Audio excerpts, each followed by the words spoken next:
Good morning. Cindy Eriks here with Eriks Environmental Consulting. I have a message for you today about mold remediation and who you should and should not hire and why. Recently, this comes up frequently, but it came up again yesterday with a customer who decided it was much cheaper to have her contractor friend do all the tear out for her mold remediation instead of the mold remediator. And that is a big mistake unless they know what they're doing. And most of the time, the Bubba contractor does not know what they're doing.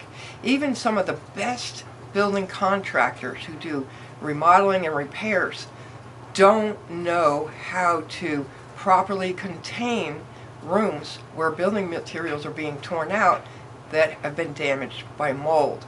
They don't know how to contain, even though they might think they know how to contain. We've been on many projects where they said they knew what they were doing, and we arrived to the scene to find loose containment where there were gaps and everything all around, and it wasn't a tight seal, and their engineering controls were not in place, which is why disregarding the mold protocol report and deciding to do it your way may end up costing you a lot more money in the long run. In fact, it almost always will.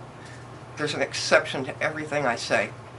That one case where I had about 3 months ago where the contractor, who I knew and he said he knew what he was doing, we got out there to clear the project, and containments were really loose. They weren't tight to the floor or ceiling. And HEPA air scrubbers were not inside and outside of the containment, which helps protect when you have to come and go. There's no perfect environment, but you can get it as perfect as you can. And it changes a little bit from project to project. So in that case, he didn't cross-contaminate, which was just remarkable. So there are exceptions where it doesn't get cross-contaminated when they've done a decent job, or a slightly less than decent job at containing it. But we have a customer recently who just decided it was going to cost her less. I know it's going to cost her less. It's expensive to have a mold remediation license and to have all the required equipment that you need and insurance that you need for a job. So it's gonna almost always cost you a lot more, and maybe tens of thousands of dollars more possibly, because if it's not contained properly and mold damaged materials are removed, the mold spores just go everywhere, and if the HVAC system is on or not protected, it gets all drawn up into the system, and then sometimes you have to replace ducts. If you replace your ducts, I mean, that may cost you $7,000 to $15,000 depending upon the size of your system.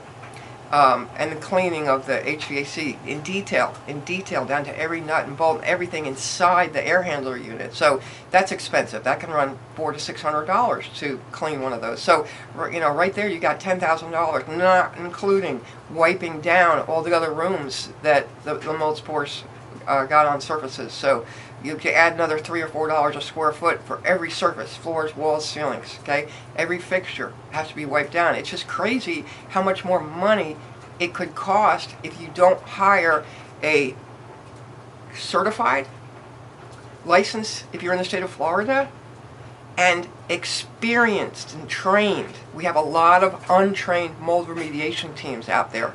There's more untrained teams than there are trained teams. I'm going to say that again. There's more untrained teams than there are trained teams. So even though if you even hire a state-certified mold remediation company, they may be sending out people to the job site that don't know what they're doing. We see it every day of the week. Anyway, I hope this helped somebody. And if you have any questions about your protocol, in fact, I did a video a couple days ago that I posted on your mold assessment report and your protocol report so that you can understand that a little bit better, why we write things the way we write them. And certainly if you have any questions, give us a call at 850-556-8888. IndoorAirQualityMatters.com is the website, and you could also find me on YouTube under Cindy Eriks, which I have a whole variety channel which includes some indoor air quality and mold and a lot of other things. Have a wonderful, wonderful day.